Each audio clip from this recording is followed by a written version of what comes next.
Lucifer and his cult are seeded within the emergence of the very idea of time. Time itself demarcating the trial of separation, the separation of soul from the eternal principle of prior unity.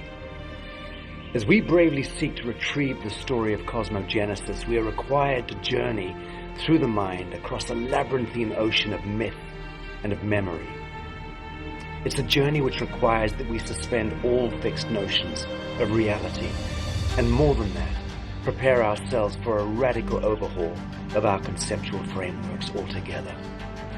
We are the Adamites, the galactic hybrids, seeded as the gift of the one God into the great void, that we might become the Jacob's ladder for all of creation existing within this temporal universe. And who would seek that ladder above all others but Lucifer himself, the highest of the angelics who fell from heaven's grace into the great abyss, the void, the cauldron of creation, the very pit of Sodom and Gomorrah, wherein the fellowship of man finds itself again in the year 2021, still captive within a raging orchestra of chaos moving through our world.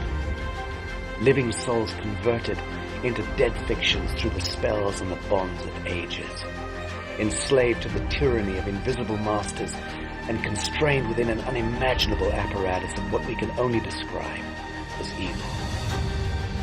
The churches and the governments, the institutions and the corporations, dead things representing dead systems, standing over all the living souls, parasiting off the life force, the time and the motion of God's creatures.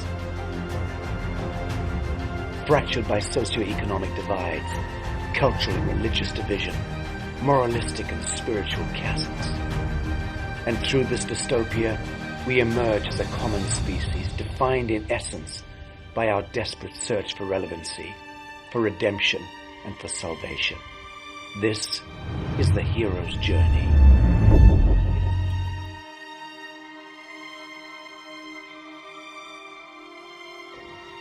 It is a story of how the beast of the sea made its way onto dry shore to emerge as the beast of the land, where admiralty and maritime law, the law of piracy, usurped and commandeered the natural law, God's own law. It is the story of how the soul covenant was breached, how humankind offered itself up for harvest and granted permission for the infiltration every step of the way. For it is the story of you and I. It is the story of how we arrived at the status quo and how we now choose to define a reclamation of our lives, our souls, and our precious planet. In the end, it is the story of how we find our way back home. Thousands of years ago, under the thrall of archonic influence, the brotherhood of the snake and the sons of Belial, wrong action and wickedness emerged as a rudimentary source code to the current seeding of humankind. As Baal worship and human sacrifice prospers, we see the genesis of Canaanite ritualism leading through the strains of Osiris and Nimrod to the pharaohs of Egypt and the kings of Babylon. Talmudism gave rise to Judeans and the synagogue of Satan as the tryst of Cleopatra and Julius Caesar, seeded within the Roman Empire a marriage between Amun-Ra and the cult of Saturn.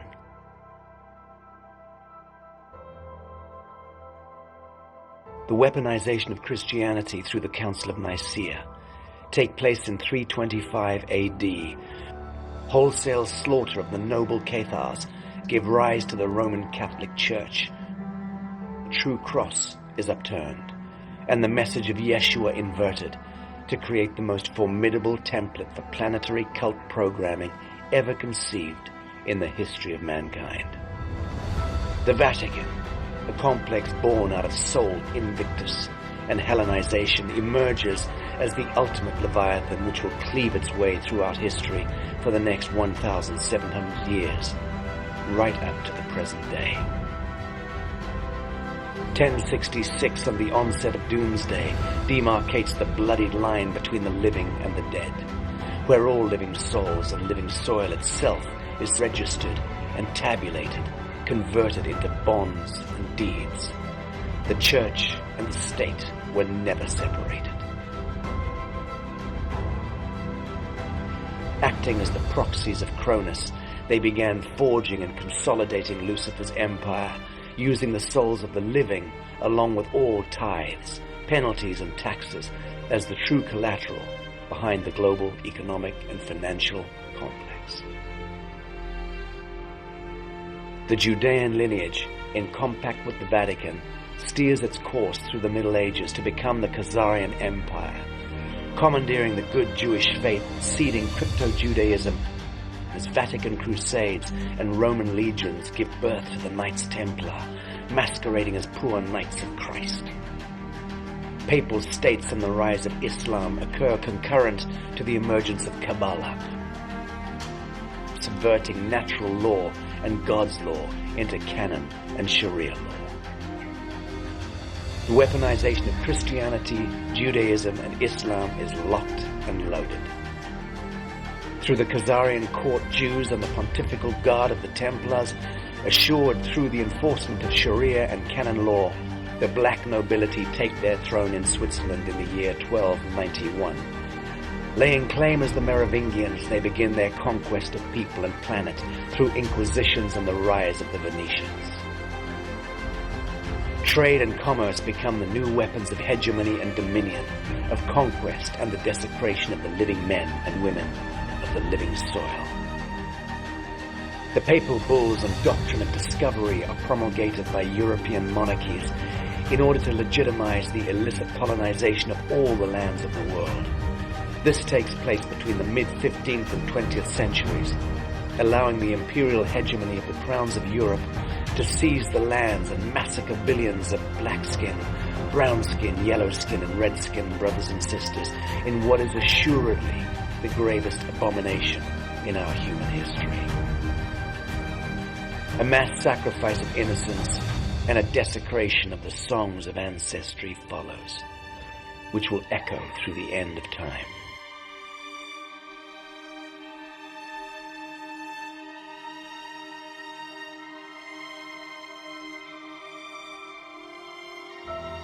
The Society of Jesus, through the Jesuitical order at the Council of Trent in 1534, perverts Christianity into the atom seed of what will become the modern deep state. The assassins are born. The inverted message of Yeshua has become a clarion call for a planetary orchestration of blood sport, subversion, infiltration, deception, and the sacrifice of innocence. The Bank of England and Dutch East India interests thus forge their way through trade and commerce, usury and exploitation, to the emergence of the Masons in 1717, with the formation of a united Grand Lodge, the true birth of Luciferianism in the temporal domain. The Glorious Revolution of 1688 seeds the formation of the United Kingdom and the Rothschild dynasty, both empowered through the Jesuitical suppressions in concert with the Scottish Rite Freemasonry, to catalyze the formation of a barbarian Illuminati in 1776 under the leadership of one Adam Weishaupt, a damnable soul who can indeed lay claim as the patron saint of the modern Bilderbergs. This very same year saw the birth of Masonic Atlantis, the United States of America, Novus Ordo Seclorum, the new order of the ages, glorified and immortalized on the Great Seal of the United States. The human experiment is fully underway.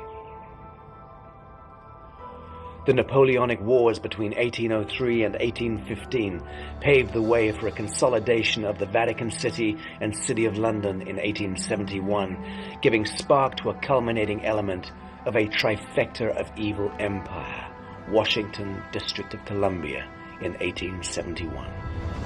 With this spark emerges the flame of worldwide destructivity that is the Federal Reserve Bank in 1913, a fateful day on which the soul of humanity was put to the pyre of Moloch. The prime target became the living soul of that great human experiment, America, and by extension all the peoples of the world.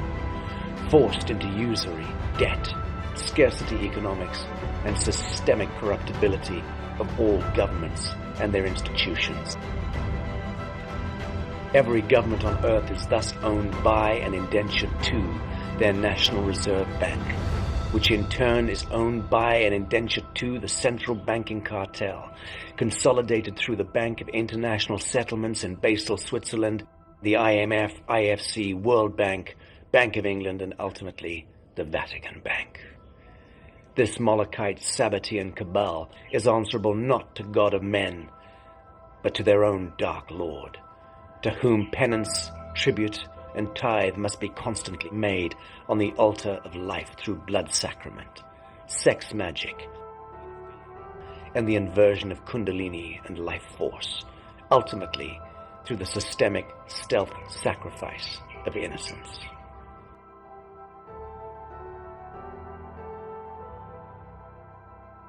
Our religious, political, and academic, military, and corporate and media leadership are cast adrift within the thrall and compromise of these dynastic, Sabbatean, satanic, and Luciferian elements and their godless agendas.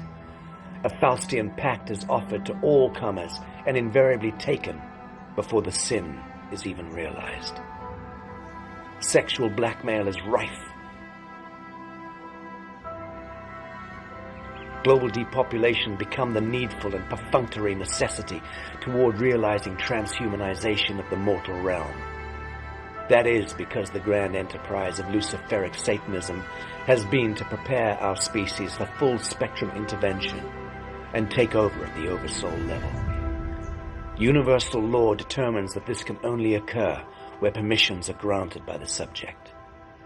The Adamites, the sons and daughters of God, the spells and bonds of witchery and mind control trick humanity into surrendering conscience, reason, and thereby the very fabric of our soul.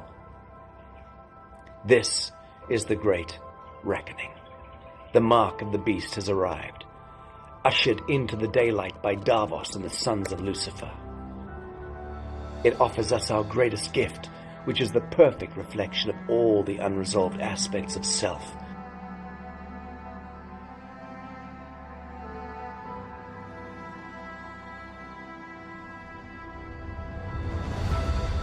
Do we take the mark, or do we not? Do we obey, or do we not? Do we acquiesce, or do we not? Do we permit the surgical steel of a needlepoint to breach the sovereign skin of our noble Adamite flesh, or do we not?